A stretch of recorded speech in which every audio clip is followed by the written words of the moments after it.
Welcome back to the One Ring Star Farmhouse. Today I am out in front of my greenhouse garden, and I thought I'd just kind of give you some updates on what is going on so far on our homestead this year. And this greenhouse garden just makes me really happy. It's really starting to fill out and do kind of exactly what I wanted it to. Earlier in the spring we had some gorgeous daffodils, but those are done now and the next things are coming out. The irises are starting to bloom, and this is their first year blooming on our homestead.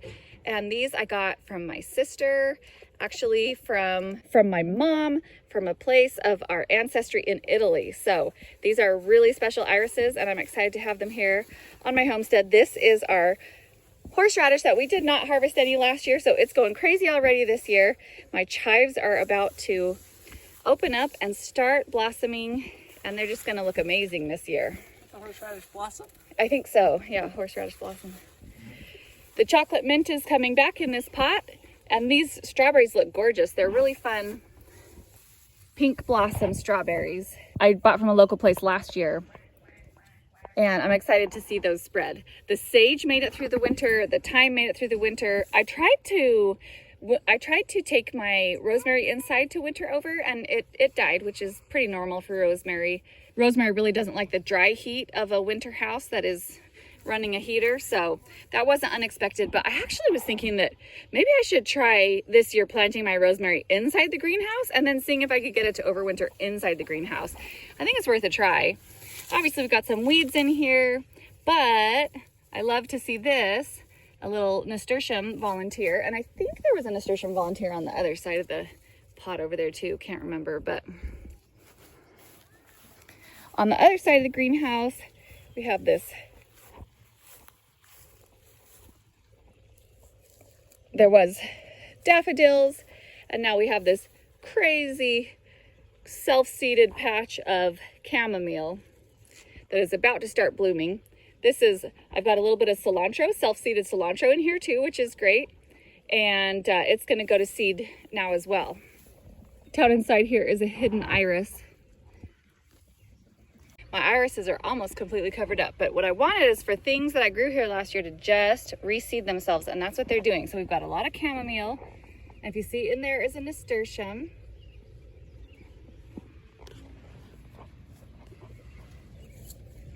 And then over here is dill.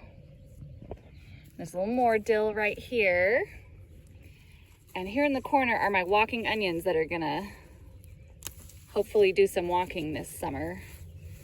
My Egyptian onions. But I'm really hoping that back in here we get a cucamelon or two, because this is where they grew and a bunch fell, and I really hope we get some self-seeded cucamelons, because I did get self-seeded cucamelons in the past. Now over here on this side of the gigantic hedge of chamomile, we have some strawberries, and these strawberries make me happy because I brought these from my last house.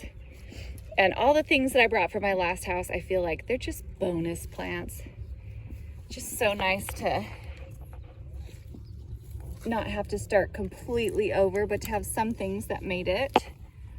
The daffodils are done blooming, but this one right here is anise hyssop. And there was a second one that doesn't look like it's coming back, but it was the one that grew most vigorously last year and went to seed. And all over here, I just have a whole bunch of little anise hyssop seedlings. So you can see the kind of craters here. I've been transplanting some out to my orchard because I do fruit tree guilds, like permaculture fruit tree guilds in my orchard. So this is the kind of thing I want out there, things that are going to self-seed and spread and just make a really good environment over there. And actually, even over here, there was a couple babies from this plant, which is my oregano. So I've had oregano self-seed in my other garden and in this garden. The chamomile is almost ready to start opening up its little blossoms. So also growing here last year, I had my Tulsi basil plants, and they got really big and went to seed. So I'm really hoping I'll get some Tulsi basil seedlings here as well. Basil is a warm weather crop, so it's possible I just don't see them yet because it's not warm enough for them yet. But oh, look what else we have here. This is my strawberries sending out a runner. I don't want it out. I'm gonna stick it in here so that it spreads inside this bed. Hopefully that will settle down right here and make another strawberry plant in here. Inside the greenhouse, I have some things that are spring greens that are going to seed because it's getting so hot in the greenhouse. Arugula, spinach, and bok choy. The red Russian kale is looking good, so we'll keep harvesting from that. We'll harvest a bunch of this spinach to eat right now as well.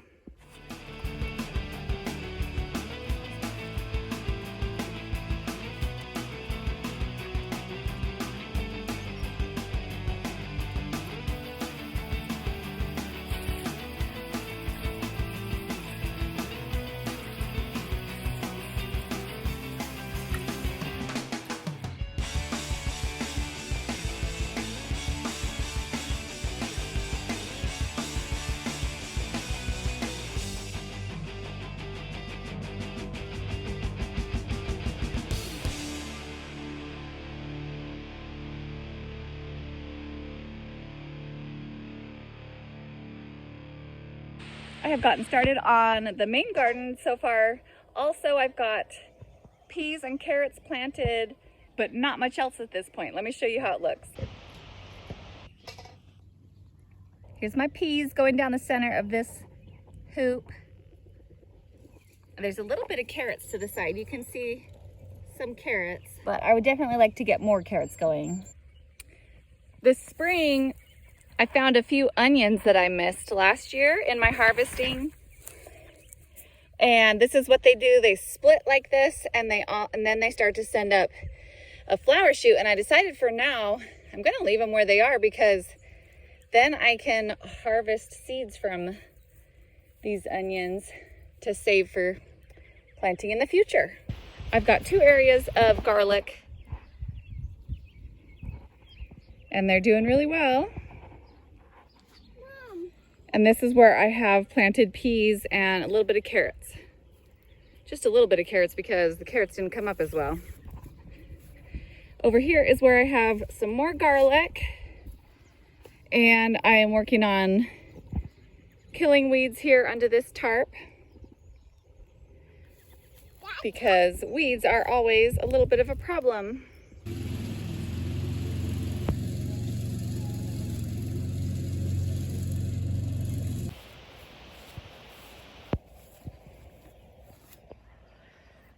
We are working towards a no-till system here, but it just, without lots and lots of inputs, it is challenging to get no-till started. So we've been putting down a lot of mulch and things, but we just have such a large area that we're growing our garden in that it's hard to keep everything under control. So we are tilling these 2 rows this year, and it's just a small tiller. This row, we are just broad forking this year because Jeremy put down like a really thick layer of manure and straw from the barn, from the cows. And so broad forking that this year, it's like butter, broad forking through there. So that one is good. We're not going to need to till that. I'll just rake it out a little bit more on top to plant into. But this row looks really nice. It's ready to go. I'm going to plant in this and then we'll put down cardboard and some kind of mulch between the rows. We'll see if we can get a hold of some wood chips this year, or maybe we'll just use straw.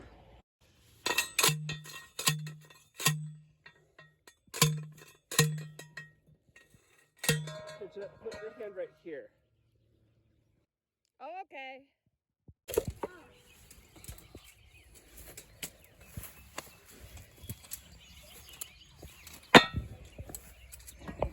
The fence on the chicken run used to stop right here, but we found another roll of chain link in the woods, and so we have extended it to include this whole area as well. The chickens have been free ranging all winter, but now we need to keep them out of the garden. So they have to be in their run for the summer. The other nice thing about this area is what we have right here is actually a wild plum, an American plum, native, and there's one right there too on the outside of the fence. Both of these we had brought from our last property. I just bought the little whips, the little seedlings on Etsy. So, but that is going to grow, and these grow like more in a thicket. And then this right here is my elderberry, and it's growing into a thicket too. And so the good thing about that is it's going to provide a little bit of shade and protection from overhead predators for the chickens. And also, you know, the plums that will be future food for the chickens. So this is just going to be a really good setup. And we had planted the plum tree on purpose here to grow up and drop fruit over the coop. Jeremy said that in France it's traditional to have an apricot tree in your chicken run for your chickens. Thanks so much for stopping by the farmhouse today. Real quick before you leave, I just want to show you something else that was exciting that happened on our farm recently. We were in the area of totality for the solar eclipse.